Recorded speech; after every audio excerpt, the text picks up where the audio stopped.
Hey folks, Scott Fischer here. Today I'm going to take you through my latest painting from Magic the Gathering called Spark Rupture. Sweet. Done for March of the Machines Aftermath. Super fun painting for me to do. I feel like it unlocked something that's been dormant in me for a little while. Let's talk about it. Alrighty, here we go. What you're looking at there is the final card as printed. Pretty neat. Classic rectangular format, but look, the painting is actually a square. I knew this. I planned for a crop to happen in the painting, and this shows you my original sketch for it, which I was pretty digging. It was pretty close to the description they gave me, but the cool thing about this was the art director was really open-minded and wanted me to get back in touch with some of the more abstract things that I'd done in the past. And I came up with this sketch. Infinitely better, a lot more mystery, floating figures, all of this stuff. My thanks to the art director for, really unlocking this in me again. Did a tight graphite drawing of it, done probably with, 2B pencils or something like that. And now I've printed out that graphite drawing and I have mounted it to panel, cradle to panel. Up next, we're going to start painting it. You can see I went pretty opaque at the first second with that, and I quickly threw some water on it to get it to chill out. Look at me modulating the surface so that I'd laid it down flat so the stuff didn't drip quite as much, and I could dry it with a blow dryer and freeze it in time and capture those textures. Now I'm going on with progressively darker layers, and the first thing I do is just try to snap up and give me a little bit more opacity in some areas, something a little bit more solid so it's not just a sea of texture and unfinishedness. A little bit of opaqueness right at the beginning can help me judge other things that are going to happen in the piece. Nice little cup of paint there. And I'm pretty much doing this whole thing with acrylic paint using the golden fluid stuff and the FW acrylics and the Alpha 6 acrylics as well. Now that I've gotten my abstract working out pretty good, I'm going to start laying in some of the values for the weird floating things. Again, I got weird with this painting and I really loved it. I feel like leading up to this, a lot of my stuff had become a little bit more literal, and I really wanted to get some strange. I needed some strange, so here's what we're doing. We got these kind of floating shapes with weird scrolling bits going around. Some of the abstraction almost looks like a piano keyboard. Looked at a lot of spiral staircases, looking up at spiral staircases to kind of arrive at some of those shapes. As you know, if you follow me, I'm a big spiral staircase guy. Look at that. We got a stencil out and an airbrush. The airbrush was, again, a way that I wanted to be able to capture some softness in this piece. Everything had been very hard-edged and defined for me up until this point. And look, I'm using weird stencils and cut papers and old stencils for other things, and slowly using that airbrush and going in with my middle values, but keeping everything soft and smushy. That was the idea. I want ambiguity in this, and I want to bring things out of ambiguity, and I want to have a lot more bleed going back and forth over the image than I'd been doing in some of the recent work. And the airbrush is so perfect for that. Too bad it's such a pain in the butt to clean. God, I've actually stopped using it lately, and I've gone back to doing this stuff with a brush. But I took some of the abstraction with me. Look at the softness of that lay-in on the lightning bolts or whatever, the energy spark that's coming off of her hand. That's the kind of fuzziness I love about an airbrush.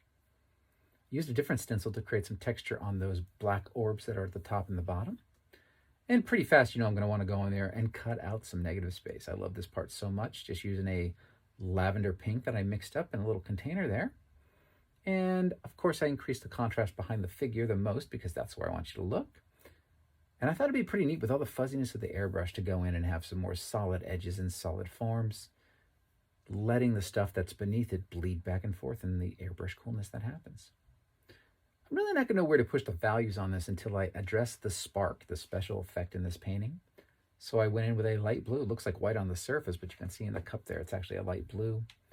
And by doing just a little line inside that fuzzy airbrush line, you get that awesome, almost neon glow. Again, what's so great about the airbrush. Love it.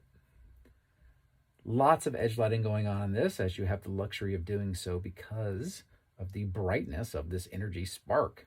That's a spark rupture, man. So cool. Going into some details on the outfit and on the arm.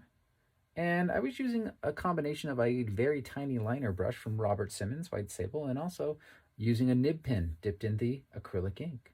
Slowly finding my nooks and crannies in my areas that are going to get brighter and darker. Some abstract shapes kind of coming into play on some of those forms. Sometimes I'm just filling in a shape with texture. So instead of just being flat and smooth everywhere, I want to go in and activate it. And that's one of the great things about using these brushes to create lines, is that cross-hatching that I use to build form builds detail. It adds noise in a way to the surface.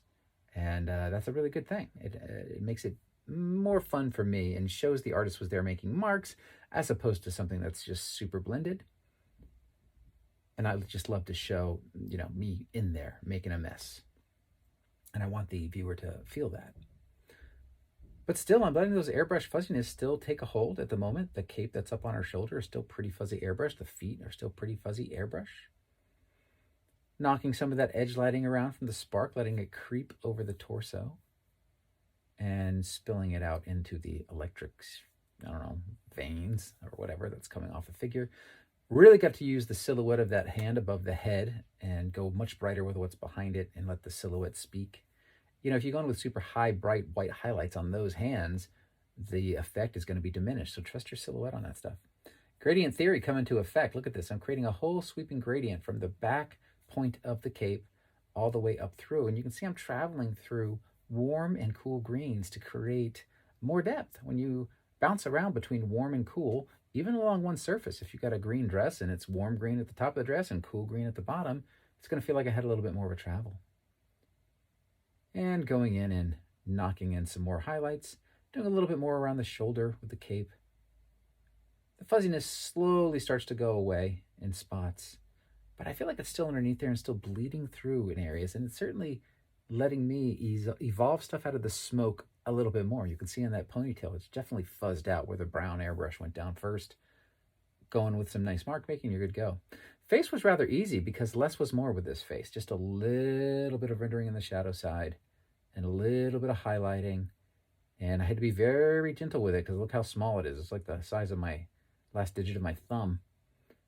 And I didn't want to get too crazy with the details and the crunchiness in that face. I really wanted to let the drawing do most of the work for me and the silhouette do most of the work. This character is being corrupted by some sort of weird, creepy, oxidation stuff that's going up the arm and up the neck. So I got to hit that a little bit. And still, that stuff is designed. You see how it kind of swoops and has a curl to it. It's not just random. I really think about what the lines of it are doing and what those lines say about the rest of the piece. It's all about the feet. I didn't have to do her feet. I could have put boots on her. I mean, she's always shown with boots, but I had a thing. I wanted to paint these feet. I had amazing reference for these feet, thanks to the graphite photo reference people, the graphite, not feet, F-E-E-T. I think you guys know what I'm talking about. Anyway, this is great. I built up those forms on top of the middle value, put in my darkest nuggets first, and now I'm slowly rendering up the highlights, and then doing some middle value work to blend the two. Sometimes that's what I do. I go on the middle value, I go darker, I go lighter, and then I mix more middle value stuff to create a tone in between the two things. Scumbling some more paint. You can see I have a variety of blues and colors over there on my palette. And I'm just trying to chill out some of the airbrush mark making that I had done earlier and glaze out some of the contrast of the early marks. And I'm just moving this brush all over the place, getting thicker with it as I get away from the source. It's something I like to do sometimes. Tiny little nibbed brushes at the very center of it, and then as I get out further, the brushes often get thicker and thicker, and more bold things start to happen.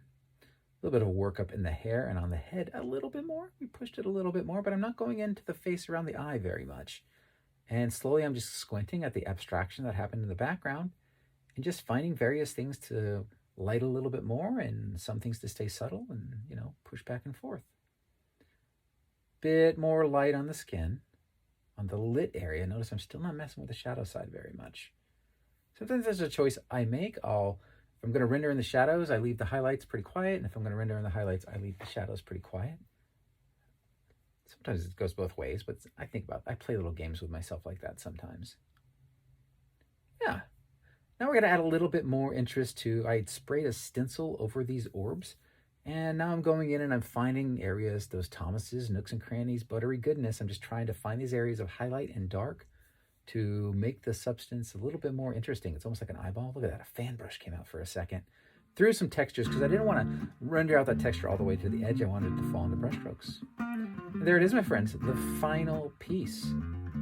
Super fun to do this, and my thanks again to the art director because it unlocked a thing in me that had been dormant for a while in my earlier magic work, as some of you know, where I got a lot more abstract and I got a lot more strange with stuff that was happening in the background. And it's not to say that stuff didn't continue in different ways. I've always a friend of patterning and, all kinds of weird stuff. There's always a little weird with me, but I felt like I really got to let go in this piece. And this inspired a number of paintings to come, which you guys will see when they come out, that I really got to embrace my abstract side once again and go full tilt into it. All right, I hope you guys enjoyed this. Thanks so much for checking it out, and feel free to like and subscribe and pass on the word that I do these, deep dives into this work. All right, till the next one. Later.